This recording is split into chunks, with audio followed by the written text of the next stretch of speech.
Ang gawain ng mga pari. Ika-24 na kabanata. Ito ang mga grupo ng mga angkan ni Aaron. Ang mga anak na lalaki ni Aaron ay sina Nadab, Abihu, Eleazar at Itamar.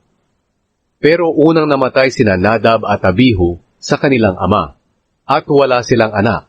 Kaya sina Eleazar at Itamar ang naglingkod bilang mga pari. Sa tulong ni Zadok na mula sa angkan ni Eleazar at Ahimelech na mula sa angkan ni Itamar, pinagbukod-bukod ni Haring David ang angkan ni Aaron ayon sa kanilang tungkulin. Ang angkan ni Eleazar ay hinati sa 16 na grupo at ang angkan ni Itamar sa 8 grupo dahil mas marami ang mga pinuno sa pamilya ng angkan ni Eleazar. Ang lahat ng gawain ay hinati sa mga grupo sa pamamagitan ng palabunutan. Kaya may mga opisyal ng templo na naglilingkod sa Diyos mula sa mga angkan ni Eleazar at mula sa mga angkan ni Itamar.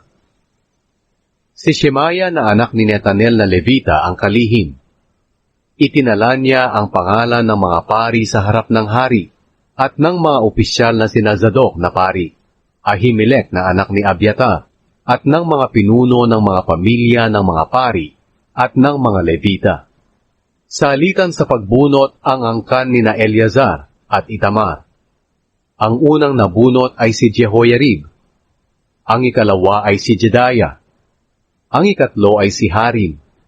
Ang ikaapat ay si Seyorim. Ang ikalima ay si Malkia. Ang ikaanim ay si Mijamin. Ang ikapito ay si Hakoz. Ang ikawalo ay si Abijah.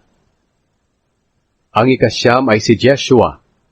Ang ikasampu ay si Shekaniah. Ang ikalabing isa ay si Eliashib. Ang ikalabing dalawa ay si Jakim. Ang ikalabing tatlo ay si Hupa. Ang ikalabing apat ay si Jeshebeab. Ang ikalabing lima ay si Bilga. Ang ikalabing anim ay si Imer. Ang ikalabing pito ay si Hezir. Ang ikalabing walo ay si Hapizes. Ang ikalabing siyam ay si Petahia. Ang ikadalawampu ay si Jehezkel. Ang ikadalawamput-isa ay si Jakin. Ang ikadalawamput-dalawa ay si Gamun. Ang ikadalawamput-tatlo ay si Delaya. At ang ikadalawamput-apat ay si Maazaya. Ginawa nila ang kanilang mga tungkulin sa templo ng Panginoon ayon sa tuntunin na ibinigay ng ninuno nilang si Aaron mula sa Panginoon, ang Diyos ng Israel. Ang mga pinuno ng mga pamilya ng mga Levita. Ito ang mga pinuno ng mga pamilya ng iba pang lahi ni Levi. Mula sa angkan ni Amram, si Shubael. Mula sa angkan ni Shubael, si Jedeya. Mula sa angkan ni Rehabaya, si Isya ang pinakapinuno ng kanilang pamilya. Mula sa angkan ni Izar, si Shelomot. Mula sa angkan ni Shelomot, si Jahat. Mula sa angkan ni Hebron, si Jeriah ang pinakapinuno ng kanilang pamilya.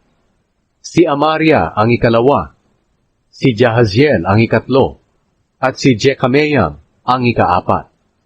Mula sa angkan ni Uziel, si Mikas.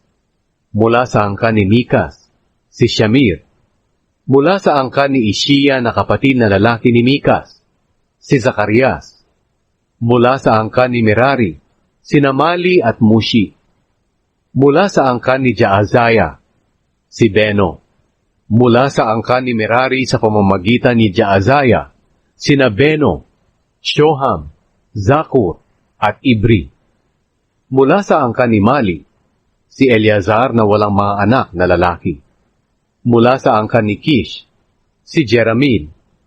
Mula sa angkan ni Mushi, si Namali, Eder at Jerimot. Iyon ang mga Levita ayon sa kanilang mga pamilya.